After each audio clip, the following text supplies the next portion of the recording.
Ang mabuting balita ng Panginoon ayon kay San Juan. Noong panahong iyon, sinabi ni Jesus kay Nicodemo, "Huwag kayong magtaka sa sinasabi ko sa inyo. Lahat ay kailangang ipanganak na muli. Umihip ang hangin kung saan ibig at naririnig ninyo ang ugong nito. Ngunit hindi nyo alam kung saan nanggagaling at kung saan naroroon. Gayon din ang bawat ipinanganak sa Espiritu." Paano pong nangyari ito? Tanong ni Nicodemo.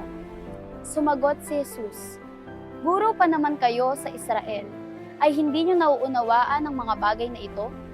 Tandaan nyo, ang aming nalalaman ang sinasabi namin at ang aming nasasaksihan ang pinatotohanan namin.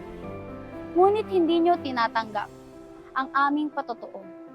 Kung hindi nyo pinaniniwalaan ang sinasabi ko tungkol sa mga bagay sa sanlibutan ito, paano nyo paniniwalaan kung ang sasabihin ko'y tungkol sa mga bagay sa langit? Walang umakyat sa langit, kundi ang bumaba mula sa langit, ang anak ng tao.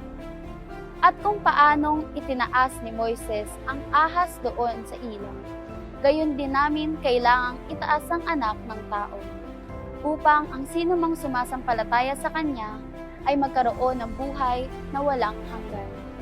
Ang mabuting balita ng Panginoon. Sa ebanghelyong ito, sinabi ni Jesus kay Nicodemo na dapat kayong ipanganak muli sa Espiritu upang makapasok sa kaharian ng Diyos. Ipinakita ni Jesus ang kahalagahan ng pananampalataya sa Kanya bilang anak ng Diyos na ipinadala upang magbigay ng buhay.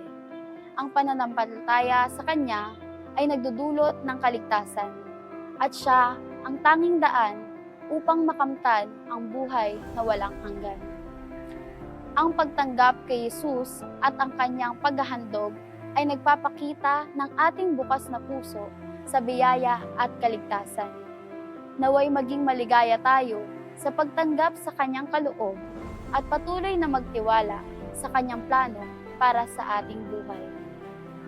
Manalangin tayo. Panginoon, tulungan mo kaming maniwala at magtiwala sa iyong kaligtasan. Buksan mo ang aming mga puso upang tanggapin ang iyong biyaya at magbago ayon sa iyong kalooban. Naway patuloy naming maranasan ang buhay na walang hanggan sa pamamagitan ng iyong pagmamahal at pagsunod sa iyo. Amen.